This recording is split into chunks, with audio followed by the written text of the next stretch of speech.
So আমি এখন different একটা ফার্নিচারের মার্কেটে আছি। সো এই ফার্নিচার মার্কেটটা হচ্ছে কিচেন ক্যাবিনেট স্পেশালাইজড এবং লাইটিংয়ের জন্য মার্কেটটা। এটাও ফোশানে। সো আমার অনেকগুলো মার্কেট দেখার পরে এবং এখানে একটা পাকিস্তানি দোকানে আমি যাই। সো পাকিস্তানি দোকান হওয়ার কারণে সুবিধাটা যেটা হচ্ছে যে কমিউনিকেশন স্কিলটা আসলে ডেভেলপ করা গেছে। সো ইংলিশে ওরা কথা বলতেছি, আমিও কথা বলছি, ওরা কথা বুঝতেছে। That's the main point actually. So ইংলিশে কথা বলার কারণে ওদের সাথে যে কথাগুলো হলো সেটা হচ্ছে সামারি হচ্ছে এরকম যে ওদের কাছে তো প্রচুর ভালো ম্যাটেরিয়ালস আসলে আছে, ওরা ম্যাটেরিয়ালও সেল করে, আবার হচ্ছে টোটাল সেট আপটাও সেল করে। প্রবলেমটা যেটা হচ্ছে যে শুধুমাত্র ম্যাটেরিয়াল সেল করে আমরা কিন্তু প্রপার ফিনিশিং আসলে আনতে পারতেছি না। সো ওরা বলতেছে যে ওরা ইউকেতে মাঝে মধ্যে সেল করে ম্যাটেরিয়ালগুলো। সো ইউকের সুবিধাটা হচ্ছে ওখানের বিল্ডিং সাইজ এবং সব কিছু আসলে খুবই ফিক্সড।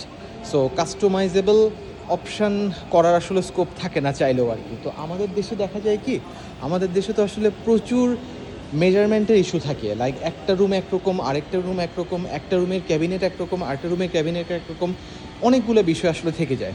সো এই কারণে কাস্টমাইজ যেহেতু আমাদেরকে বারবার করতে হয়, এটার কারণে আমরা আসলে জাস্ট প্লাগ অ্যান্ড প্লে সিস্টেমে আসলে প্লে করতে পারতেছি না। লাইক আইকিয়া আমাদের দেশে আসলে কেন চলবে না, বিকজ হচ্ছে মেজারমেন্টগুলো আসলে ডিফারেন্ট। সো ওনারা যেটা বললেন যে ম্যাটেরিয়াল পারচেজের চেয়ে বা ম্যাটেরিয়াল বাই করার চেয়ে আসলে ইম্পর্টেন্টটা হচ্ছে ক্রাফটসম্যানশিপ। সো লাইক এখানে মেশিনারিজগুলোই এতটা উন্নত, এই কারণে সিম্পল যে কোনো বোর্ড বা সিম্পল কোনো ম্যাটেরিয়ালের তৈরি কোনো জিনিসও আসলে দেখতে খুবই অসাধারণ লাগে। লাইক এখানে একটা ইন্টেরিয়রের কাজ অলরেডি চলতেছে। সো ও খুব ভালো মতো সিল করা, আদারওয়াইজ আমি হয়তো কিছু ভিডিও করতে পারতাম। বা ওদের কাছে ওদের ম্যাটেরিয়ালগুলো এবং ম্যাটেরিয়াল কাটিংয়ের যে মেশিনটা, সেটা আসলে খুবই প্রিমিয়াম আমার কাছে যেটা মনে হয়েছে আর কি। সো এটার কারণে যেটা হয়, আলটিমেটলি একটা সিম্পল মেলামাইন বোর্ডের ফার্নিচারও আসলে দেখতে খুবই ভালো লাগে।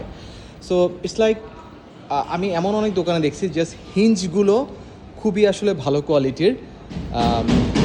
কী বলবো, যে ডোরের জন্য যে হ্যান্ডেল অ্যাক্সেসরিজ, ভেতরে খোলা বন্ধের যে মেকানিজম, সেটা আসলে খুবই ইউনিক এবং খুবই এফিশিয়েন্ট। বাট মেইন যে ক্যাবিনেটটা, ওটা আসলে সিম্পল জাস্ট আমাদের দেশি মেলামিন বোর্ড যেটা পাওয়া যায় সেই মেলামিন বোর্ডে। এখন মজার ব্যাপার হচ্ছে যে মেলামিন বোর্ডে আমরা তো ফার্নিচার অলওয়েজই করছি, মাঝে মাঝে বাজেটের কারণে করেও থাকি। প্রবলেম যেটা হয় যে মেলামিন বোর্ড সামহাও কানেকশানটা ছুটে আসে, হিঞ্জের কানেকশান থেকে শুরু করে এই লুজ হয়ে যায় আর কি কিছুদিন পরে। এই কারণে সাধারণত আমরা ইউজ করতে চাই না। বাট যখন একটা প্রিমিয়াম হিঞ্জ ইউজ করা যাচ্ছে, তখন কিন্তু এই জিনিসটা সলভ হয়ে যাচ্ছে। সো এক নম্বর হচ্ছে ইন্টেরিয়রের ক্ষেত্রে আমাদেরকে মাথায় রাখতে হবে খুব ভালো প্রিমিয়াম অ্যাক্সেসরিজ ইউজ করা।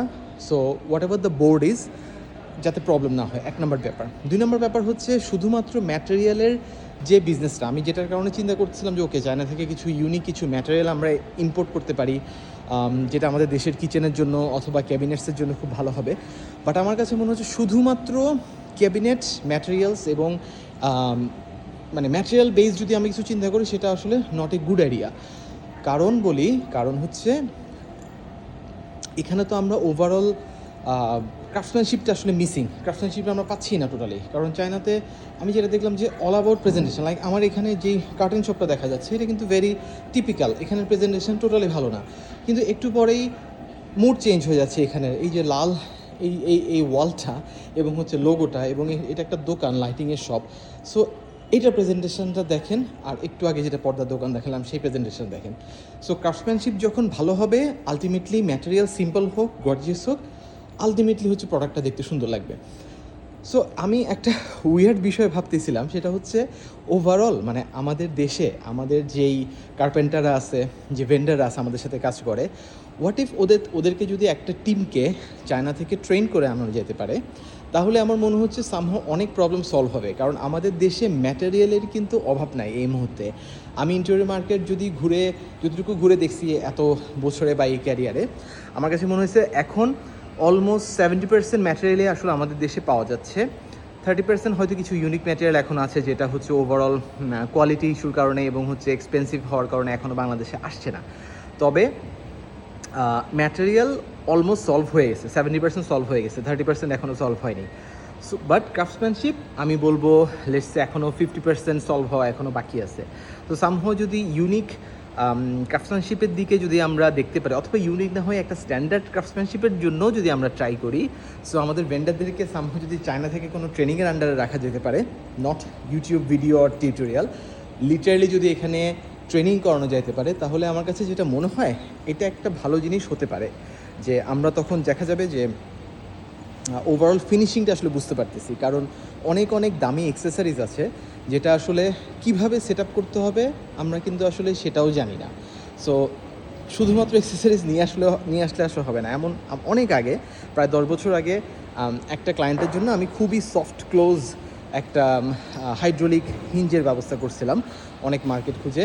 সো আমার মিস্ত্রিকে আমি যখন বলছিলাম সেটা ক্যাবিনেটে ফিক্স করতে, বিলিভ মি, ও জাস্ট হচ্ছে প্রায় আধা বেলা শুধুমাত্র হিঞ্জটা কীভাবে লাগাবে এটা ঘাটাঘাটি করতেই ওর দিন চলে গেছে, এবং ওই দিন পারে নাই, দেরি হয়ে গেছিলো। পরের দিন সে কোত্থেকে যেন শিখে এসে তারপর হচ্ছে হিঞ্জটা ইনস্টল করছে। সো ব্যাপারটা এমন কি আসলে যে আমরা শুধু ম্যাটেরিয়াল বা আমাদের কাছে যদি শুধুমাত্র প্রোডাক্টটা থাকে, ইটস নট এনাফ অ্যাকচুয়ালি। কীভাবে ইউজ করে প্রোডাক্টটা সেটা আমাদেরকে সামহাও আসলে জানতে হবে। সো আমরা এই জন্য ভাবতেছিলাম যে সামহাও আমরা যদি এটা করি, যে আমাদের লোকজনকে যদি সামহাও শেখানো যায় যে কীভাবে আসলে কোন ম্যাটেরিয়াল কীভাবে কাটতে হবে, কোন মেশিনে কাটতে হবে, আমার মনে হয় অনেক প্রবলেম সলভ হয়ে যাবে। কারণ ম্যাটেরিয়াল বাংলাদেশে আছে, কীভাবে কাটাকাটি করতে হবে এবং কীভাবে জোড়া লাগাতে হবে।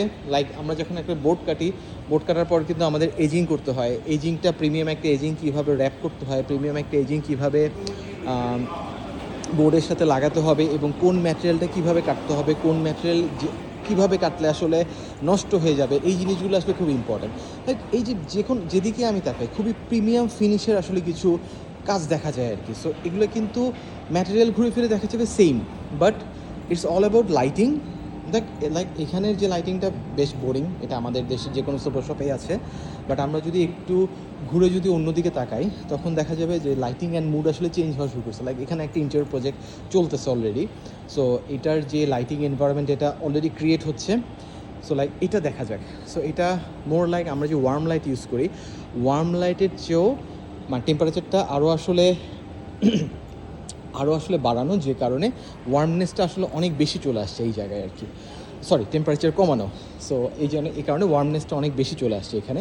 সো অরেঞ্জি একটা শেড চলে আসছে। সো ওভারঅল একটা স্পেস থেকে কিন্তু জিনিসটাকে আলাদা করে দিচ্ছে, রাইট? এখানে সাদা একটা আলো দেখা যাচ্ছে, বেশ বোরিং, এবং হচ্ছে এই দোকানটা যদি আমরা দেখি ডিফারেন্ট একটা জোন আসলে ক্রিয়েট হয়ে গেছে, রাইট? সো লাইটিংয়ের উপরে যদি আমরা কাজ করতে পারি এবং হচ্ছে ম্যাটেরিয়াল কিভাবে আসলে সেট করতে হবে, ইনস্টল করতে হবে, সেটার উপর যদি আমরা ট্রেনিং নিতে পারি, ট্রেনিং করাতে পারি, তাহলে আমার মনে হয় সিম্পল কোনো ম্যাটেরিয়াল দিয়েও আসলে বাংলাদেশের ইন্টেরিয়র মার্কেটের মনোটোনিয়াসনেসটাকে কাটানো যাবে, এবং বাংলাদেশের যেই সেম কাজের রিপিটেশন বারবার হচ্ছে ওই জিনিসটা ব্রেক করা যাবে। বাংলাদেশের মানুষ অ্যাকচুয়ালি খুবই ট্যালেন্টেড। সো আমার কাছে যেটা মনে হয়েছে যে মানুষজন আসলে ডিজাইনাররা বা আর্কিটেক্টরা আসলে এই কারণে সাহস করতে পারে না, কারণ আলটিমেটলি যে ডিজাইনটা দেখাবে সেটা তো আসলে বানাতে হবে। সো ওটা ক্লায়েন্টকে প্রমিস করার পর যদি ওটা বানানো না যায় তাহলে তো আসলে ডিজাইন করে লাভ নেই। সেই কারণে আমার মনে হচ্ছে বারবার একটা একঘেয়েমি চলে আসছে, বাট এটা একটা ভালো জিনিস। আমি খোঁজ নিচ্ছি যে এখানে আসলে কেউ এই টাইপের কোনো ওয়ার্কশপ বা এই টাইপের কোনো প্রোগ্রাম আছে কিনা যেটার মাধ্যমে মানুষজন আসলে শিখতে পারবে যে কীভাবে কাজ হয়। সো তখন যেটা হতে পারে, তখন আমরা আসলে সিম্পল ম্যাটেরিয়াল নিয়েও আমরা চায়নার ফিনিশিংয়ের মতো করে হচ্ছে কিছু কাজ করতে পারবো। বাইরে বৃষ্টি হচ্ছে, so now I will enjoy the rain. আমি এখন ফোশানে, আমাকে গুয়াংজু যেতে হবে, বাসায় কীভাবে যাবো জানি না, but let me enjoy the rain first.